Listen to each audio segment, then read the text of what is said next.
Hi, welcome to Well Rounded Momma's YouTube channel. My name is Sherry. I'm joined by Sarah. If you find this video helpful, like, subscribe, ring the bell, join us for all of our videos. All month we're talking about early pregnancy. And so we're trying to do some topics that we get asked the most questions about when it comes to being in your early pregnancy.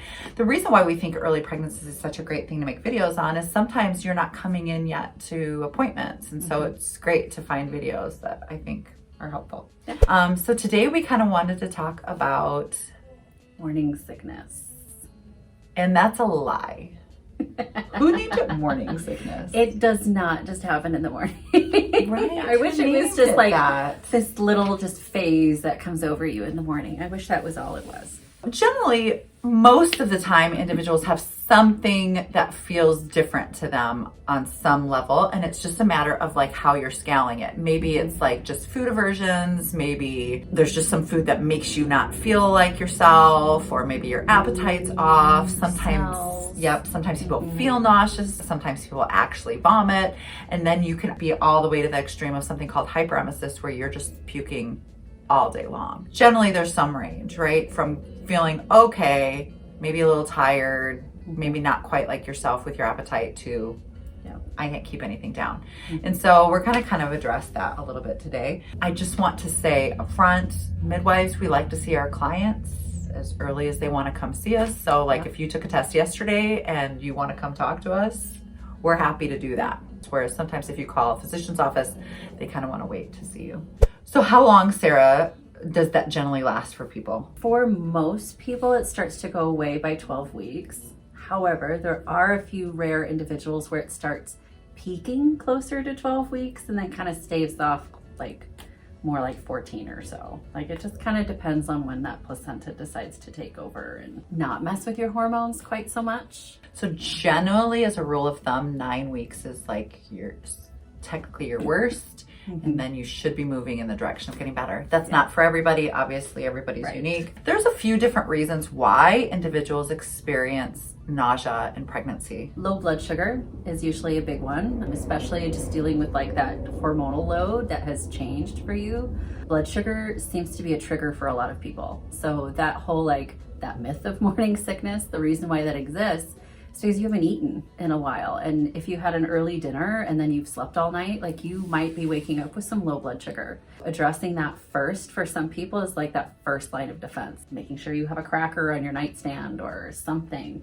I always tell people grapes. Grapes is always like my go-to. Grapes is I good really too. like grapes. It's hard because your body does crave carbs in that first because they want something that you burn through pretty quickly. But keeping some kind of fruit like berries or something. Any is simple nice. Sugars. Yes, something super simple. All of your elimination systems tend to be a little bit taxed during pregnancy, and during your first trimester especially, you can have like a really sluggish digestive system, and your liver can just be a little bit extra taxed with all of those hormones.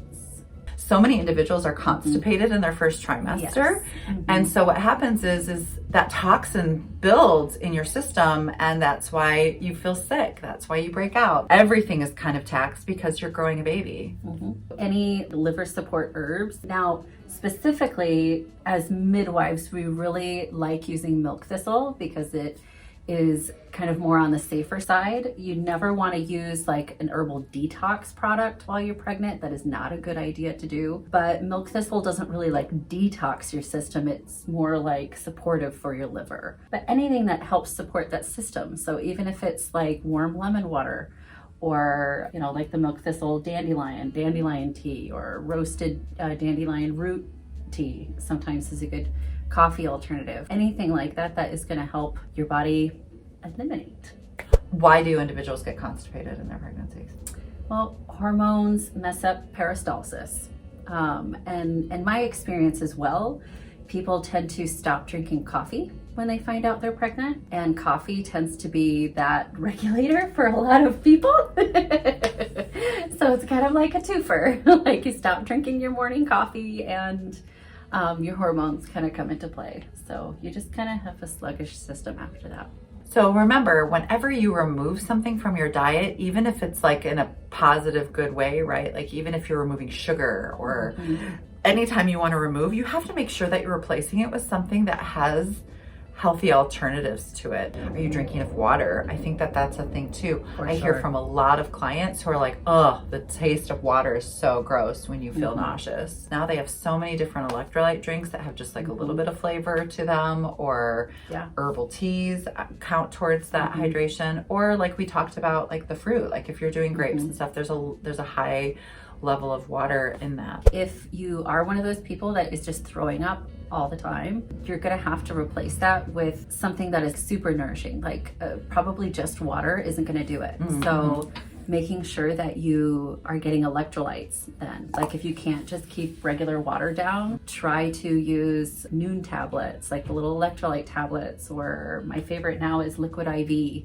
And that just makes sure that you don't get super imbalanced. Is it possible for somebody to regulate their hormones? A little bit. A little bit. We can help. It's like how ahead of that nausea can you get? So like there's some really good formulas that can help you regulate your hormones, but might just make you puke too. So like it's kind of like, for me, I was super sick with my pregnancies, and I remember it wasn't my midwife who gave me this advice, but my herbalist gave me that advice, and she had me doing rice bran syrup. So at the time I did Nature's Sunshine, really good products actually. And the rice bran syrup was nice because it gave me that bees I need. It also gave me a little bit of sugar. So it gave me everything I needed. It was a matter of if I could get it to a point of my day where I wasn't going to throw it up. So that was kind of a trick to kind of learn, okay, when I'm going to do this tablespoon of rice bran syrup. Talk a little bit about the B6 stuff. B6 specifically is the vitamin that tends to help a lot of individuals with nausea. So if you're looking for a supplement that can help, like a sublingual, the droppers. So what I mean by sublingual is under your tongue. So not necessarily like the vitamin capsules that you would get. You would get like a dropper of it and then drop it like under your tongue. That tends to be a lot more fast acting, whereas when you're taking a supplement that in a capsule, essentially, you have to digest that. That's got to be broken down in your stomach in order for that to work. Whereas sublingually, it just absorbs a little bit different. It's a little bit easier. But the thing to remember about a sublingual is you can't overdose on it. By overdose, it just means the way that your skin can like have this like crawling sensation because dilates all your blood vessels. So it has this like very strange. I've overdosed on the vitamin B one time. It just takes one time for you to never do it again. Tiffany called me one time and she goes, I am having a reaction. And I was like, oh yeah, you can have a reaction to the sublingual vitamin B. So always start small and work your way up. Yeah, and not to say that the others don't work. It just takes a little bit longer. And you can do ginger as well. I don't think we've mentioned that yet. I don't think so. Ginger chews or capsules. And even real ginger ale, not absolutely. like Werner's ginger ale, because like it's gonna have like actual ginger in it. Yes, it has to have actual ginger in it. And then probably the last ditch effort. So like if nothing else is working for you and you are not able to like keep water down, like you can't eat any food, like you certainly should not just like waste away, because that is not going to be healthy for you or your baby. You can try to use like a Unisom over the counter, just going to Walgreens or CVS. Unisom is a sleeping medication. It is. But some people have had a lot of relief from hyperemesis with Unisom. However, it's not necessarily like a great long-term solution. So if you just need it for like a short period of time, then that might be an answer for some people. But beyond that, you really want to be talking to your care provider about other alternatives. Yeah. There are prescription anti-nausea medications. They all have side effects. They all have reasons why we avoid taking them, but you have to weigh your pros and your cons. If you're not able to keep anything down, you've got to get to a point. Some individuals will go in for IVs to kind of replenish that, but if you can't come up with a solution, that's just an IV is just a temporary solution to hydration. Sometimes it gives you enough time to get in front of like the food scenario, but I think that's important. I think the last thing I guess I would mention too when it comes to nausea and the lack of appetite and stuff is cannabis. Is that risky? It is a little bit risky. bringing that up is so terrifying, right? But the truth is But cannabis it shouldn't be more terrifying than Unisom and some of the other It's true. medications. Like, honestly, it should be something that's Well, and your discussed side more. effect, what does your side effect profile look on cannabis, right? Like it's a little going to be a little bit different than, you know, a medication. But again, you're weighing your pros and cons. And I have plenty of clients who will just use a small amount for those really bad days to either increase that appetite or get rid of that nausea long enough that they can eat. I think another really good option is if the THC kind of scares you a little bit, I would go into a shop that sells just CBD oil. There are shops that solely specialize in CBD.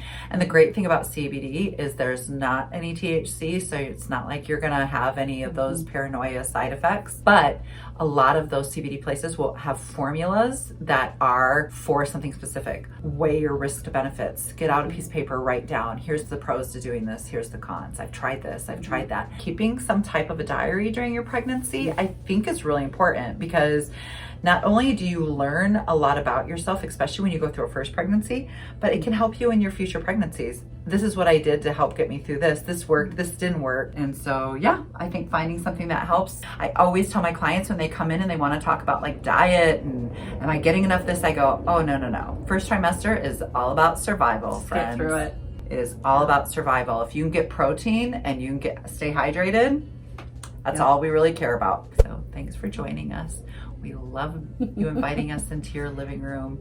Hopefully we keep our videos somewhat tame. Today was a little bit tame and hopefully very helpful. If you know someone in your life who is struggling with nausea, share with them because you reach a point where you are like, please, I will do anything to feel better. It's just really hard. So, you know what I didn't talk about was charcoal, activated charcoal. It's not really great for like a regular usage, but like times where I feel like I've ate something that didn't agree with me or I'm just feeling really off, activated charcoal is a really good option. That works. I never thought of that. I don't know if I've ever suggested that for I don't think I have. first trimester. Do you want to be our guinea pig? Try it and let us know. We'll see you guys next week. Bye. That makes me sound like your shitter don't work properly. Exactly. I grew up with my mom. When we would get sick, she would make us like a tray of beverages, and she had these little like juice cups back in the day when you didn't supersize all your meals. Yes. And she had these little juice cups, and there would be like a little bit of grape juice and some Sprite and some like all these things. And when I would get sick, she would bring it to me. So to this day, when I get sick, I'm like, I want 7-Up. I know that does nothing for me, but like, I want 7-Up.